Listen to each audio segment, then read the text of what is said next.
Okay. So now, a cable company wants to charge you monthly just to not sell your private information? We've been waiting for the right time to speak out and launch, so this puts us ahead of schedule. I would like to begin this Ecast by discussing disruptive innovation and how it's changed the world we live in. I guess the first example to start with would be the bagless vacuum cleaner.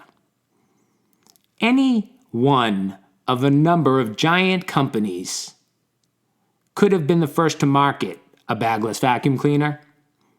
They all knew that their cleaners lost suction when the dust bags became full. They also knew how their customers wrestled to empty dust bags while being filled with dirt they just sucked up. Now, I'm old enough to remember vacuuming for my mother and trying to empty these stupid bags indoors like an idiot, having to vacuum again because of the mess I just made from changing it. Now let's switch to taxi cabs. Taxi companies were aware that people were found waiting for cabs quite often, and that people were also frustrated and angry watching meters running up while they were stuck in traffic jams. Medallions to own cabs cost on the average $500,000 to over $1 million, depending on what state you drove in. On a trip from the airport, I asked a limo driver what he thought of how Uber was affecting the industry, and the conversation was quite interesting. We spoke about how cab drivers were up in arms about the whole deal because it definitely took a huge cut out of their business, as well as his shuttle service to and from airports. He also explained how he would go back and forth as an Uber driver and a limo driver from time to time. I'm not sure if the rules have changed since then because I haven't really been on vacation for about 4 years, but it was obvious that it was a huge hit to cab companies, which dominated the industry for years. Next up, we have hotels. Big hotel chains understood that their guests wanted a more personal service, and people hated the inflated prices charged for items from the minibar. People also started to see the Uberization effect occur, and why not rent out your home to incoming guests cheaper than a hotel could, with 5 times the room space and a refrigerator stocked with goodies for the guests.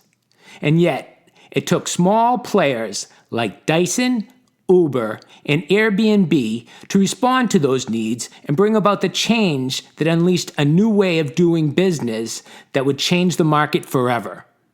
So, how and why were they able to succeed in disrupting a marketplace? Was it pure luck, or did the public have a void to fill? I believe that question's been answered, since there have been so many other companies starting up with the same concept. These are great concepts, and they have all fed off one another, and yet they make your life easier, but do they really address the elephant in the room? But when there is a company out there, so how and why were they able to succeed in disrupting a marketplace? Was it pure luck? Or did they have a public void to fill? I believe that question has been answered. Since then, there have been many other companies starting up with the same concept. These are great concepts, and they all feed off of one another, and they make our lives easier. But do they really address the elephant in the room? When is a company going to say screw it and invest in you and put you first in a business plan? We are facing scary times right now. Graduates can't find jobs and are forced to move back home after graduation. And if you've been out of the workforce for a year or two, you're facing impossible odds trying to land a job. And who's trying to help those over 50, creeping up to the age of 60, trying to re-enter the job market? Where's their lifeline? Because no matter what anyone says, the economy is in the toilet. The Business Insider reports how much time we spend on social media in today's world. When looked at on a per-user basis, Facebook is still the leader in engagement by a wide margin, but it's followed behind Snapchat, which has fewer users than Twitter or Instagram. Tumblr ranks just behind Snapchat on our engagement index, followed by Pinterest. Of the top social media platforms, LinkedIn is least effective in getting users to engage. In March, LinkedIn had the second largest unique digital population out of the selected social platforms, but it also reported the lowest overall time spent. However, Microsoft's recent acquisition of LinkedIn could result in a significant rise in engagement for the platform. As social platforms mature and new ones emerge, the user and brand use cases for each become more varied. Facebook has seen a decline in user posts, but a big rise in news consumption and video viewing. Snapchat is still favored for messaging, but its live stories and Discover channels are turning the app into a media distribution platform. Twitter is beginning to prioritize video with its Periscope acquisition and NFL streaming deal. All of these social medias are incredible tools and have made their mark in the world, with probably more to come. Some of them will continue to evolve and change directions to stay current and keep users from dropping off. The world has enough social medias to deal with and choose from right now. So keep that in mind for the rest of this Ecast. So by now, I think you have an idea of what disruptive innovation is. We have been working on our own disruptive innovation and have been waiting for the right time to tell you about it, and that time is now. Imagine a massive cable company is going to charge you for keeping your information private. We feel that that time has come to reverse the information flow back to the people.